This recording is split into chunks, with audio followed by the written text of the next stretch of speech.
आज हम आपके सामने उपस्थित हुए हैं एक और ऐसी कहानी लेकर जिन्होंने एलटी ग्रेड टीजीटी के एग्जाम में सफलता पाई। जब मैं इनसे भैया संजय सर से मिली तो मुझे पता चला कहाँ से पढ़ना चाहिए, कैसे पढ़ना चाहिए और कैसे तैयारी करनी चाहिए। जो पढ़ाया गया था वो अधिकांश क्वेश्चन वही मिले थे हमें, इसलिए उससे हमें बहुत हेल्प मिली थी। काफी 5 साल आपको जॉब करते हुए भी लगभग लगभग हो गए हैं राजकीय डिपार्टमेंट। राजकीय की जॉब एडिट की अपेक्षा बहुत अच्छी है, वहाँ किसी तरह का कोई तनाव नहीं है, मैनेजमेंट का कोई प्रेशर नहीं है। इनका एलटी ग्रेड 2018 में सिलेक्शन हुआ था और ये हमारे पास आई थी पढ़ने के लिए। हेलो दोस्तों, एक बार फिर आप सभी का स्वागत है आपके अपने चैनल ग्रेस एकेडमी पर। आज हम आपके सामने उपस्थित हुए हैं एक और ऐसी कहानी लेकर जिन्होंने एलटी ग्रेड टीजीटी के एग्जाम में सफलता पाई और अच्छे मार्क्स से सफल होकर वो आज सहायक अध्यापक के रूप में जीआईसी में कार्यरत है। इनकी कहानी के बारे में हम थोड़ा सा डिस्कशन करेंगे यहाँ पर और इनसे पूछेंगे कि किस तरीके से इन्होंने अपनी पढ़ाई को जारी रखा और किस तरीके से इनको हेल्प मिली, किस तरीके से हमारे पास आने के बाद इनको हेल्प मिली और कितना ये पढ़ाई करती थी। इस वीडियो को बनाने का जो पर्पज़ है वो पर्पज़ सिर्फ आप लोगों को मोटिवेट करने का है, जिससे कि आप ज़्यादा से ज़्यादा पढ़ सकें और अपना स्थान जीआईसी के इस एग्ज़ाम में, जो कि एलटी ग्रेड का है और जीआईसी पीजीटी का है, इसमें आप एक स्थान अपना पा सकें।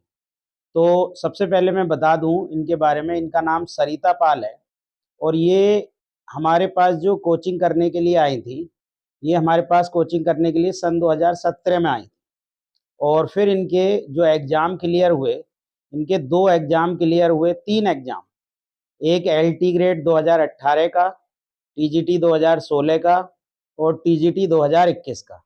तो चलिए इनसे बात करते हैं और पहले सबसे पहले परिचय जानते हैं। तो सबसे पहले इनका परिचय हम जान लें। मेरा नाम सरिता पाल है।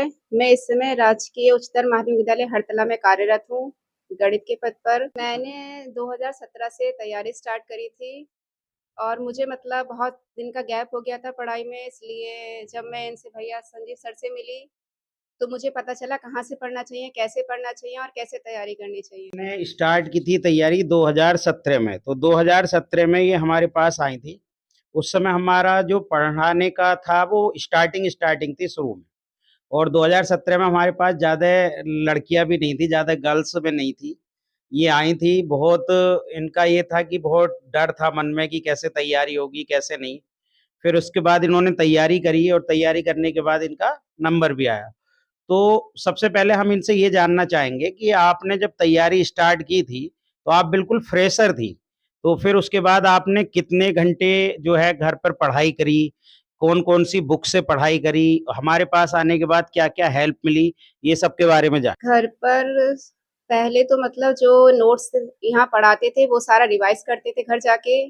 फिर जो 12th की यूपी बोर्ड की जो 6 बुक आती थी उन्हें सारा कवर करा, उन्हें सारा पढ़ा और उसके जो लास्ट ईयर के क्वेश्चन पेपर थे उन्हें सारा रिवाइज करते थे। रोज एक सेट पेपर लगाते थे और टेस्ट पेपर जो संजीव सर के द्वारा दिए जाते थे उन्हें लगाते थे और घर में 5-6 घंटा डेली घर पे जाके पढ़ा। आपने 2 घंटे का हमारा एग्जाम होता है, 125 क्वेश्चन होते हैं, तो 125 क्वेश्चन क्या 2 घंटे में आप लगा पाए थे? बच्चों को ये बड़ा डर रहता है कि 125 क्वेश्चन 2 घंटे में लगाना बहुत बड़ी बात होती है और सबके दिमाग में ये वाली बात रहती है कि कैसे 125 क्वेश्चन 2 घंटे में लगेंगे, जबकि हमारा जो एग्जाम है उसका पैटर्न है कि 11th-12th के क्वेश्चन है, बीएससी के भी क्वेश्चन है और 10th के भी क्वेश्चन है।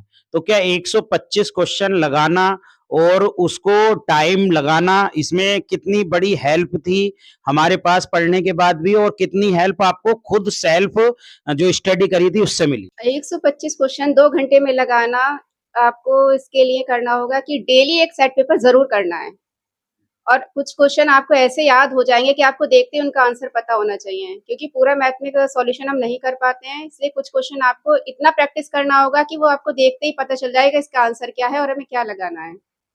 तो आपको इतना प्रैक्टिस करना है कि उसे याद हो जाए, कुछ क्वेश्चन तो कुछ ही केवल लगाने पड़े। जैसे आप कोचिंग में आती थी तो उस समय मैंने कितने सारे क्वेश्चन बताए थे कि ना डायरेक्ट याद जी, कर लो, बिल्कुल ट्रिक वाले तो बहुत उनसे सारे जो है क्वेश्चन। डायरेक्ट याद करने से कुछ फायदा मिला कि? जी, कुछ क्वेश्चन ऐसे थे जो ट्रिक से बताए गए कि केवल उन्हें देखते ही हमने ट्रिक्स तुरंत अप्लाई कर दिया, उसका आंसर तुरंत लगा दिया, उसे सॉल्यूशन मतलब हल भी नहीं तो करा गया। अब एलटी ग्रेड 2018 का आप लोगों को बताऊं मैं थोड़ा सा, कि 474 पोस्ट थी गर्ल्स में एल्टीग्रेड मैथमेटिक्स में। तो 474 में से पूरी यूपी में 37 लड़कियां 37 लड़कियां पास हुई थी, क्योंकि उसका क्राइटेरिया था पास होने का कि ओबीसी और जनरल वालों को 60 मार्क्स लाने थे और एससी वालों को 45 मार्क्स लाने थे। तो उसमें ज्यादा से ज्यादा लड़कियां जो है वो पास हो नहीं पाई थी, बहुत कम पोस्ट। उन 37 में से आप एक थी और आप मेरी पहली स्टूडेंट भी थी, मतलब जिनने जो है एलटी ग्रेड आपका पास किया था, है ना। उसके अलावा किसी गर्ल्स ने नहीं किया था, गर्ल्स बहुत कम भी थी, मतलब 4-5 ही गर्ल्स आती थी, उनमें से इनका सिलेक्शन हुआ था। तो जब आपका सिलेक्शन हुआ उसके बाद आपने पेपर को देखा होगा, जैसे पेपर आप घर पे लगा के आए और सॉरी एग्जाम हॉल में जब आपने पेपर को सोल्व करा तो आपने एक बात आके मिलान करा कि हमारा पढ़ाया हुआ या जो क्वेश्चन हमने क्लास में बताए थे उनमें कितनी हेल्प मिली और कितना पढ़ाया हुआ है। जो पढ़ाया गया था वो अधिकांश क्वेश्चन वही मिले थे हमें, इसलिए उससे हमें बहुत हेल्प मिली थी। और एलटी आपका टीजीटी 2016 भी निकला था जी, और टीजीटी फिर 2021 वाला भी निकला था, 21 में भी, पर ज्वाइनिंग नहीं करी थी, ज्वाइनिंग सिर्फ एलटी ग्रेड 2018 में की थी।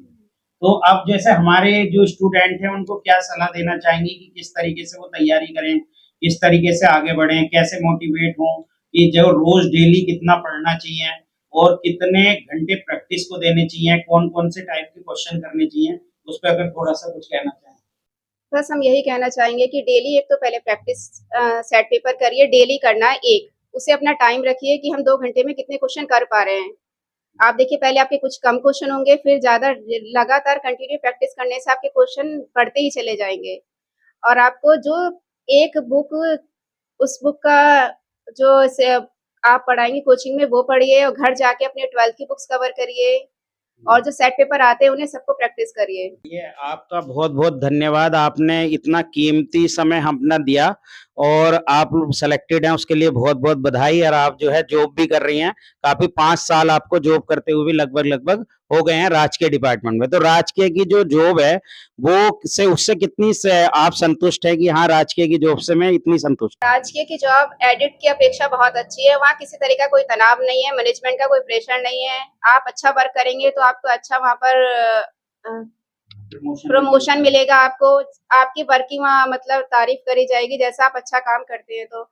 जबकि एडिट में कुछ ऐसे प्रॉब्लम होती है जैसे मैनेजमेंट का हुआ, पर यहाँ पर ऐसा कुछ नहीं है राजकीय में, बिना प्रेशर के आप अपनी मर्जी से काम करेंगे। बहुत बहुत धन्यवाद, थैंक यू। ये थी सरिता पाल, इनका एलटी ग्रेड 2018 में सिलेक्शन हुआ था और ये हमारे पास आई थी पढ़ने के लिए। तो जो लोग भी हमसे जुड़ना चाहते हैं वो ग्रेस एकेडमी के ऐप के थ्रू हमसे जुड़ सकते हैं, क्योंकि पहले सिर्फ हम ऑफलाइन कोचिंग देते थे, लेकिन अब हम ऑनलाइन प्लेटफॉर्म पर भी हैं, जिसका नाम हमारे चैनल का नाम ग्रेस एकेडमी है। चलिए आज के लिए इतना ही, थैंक यू।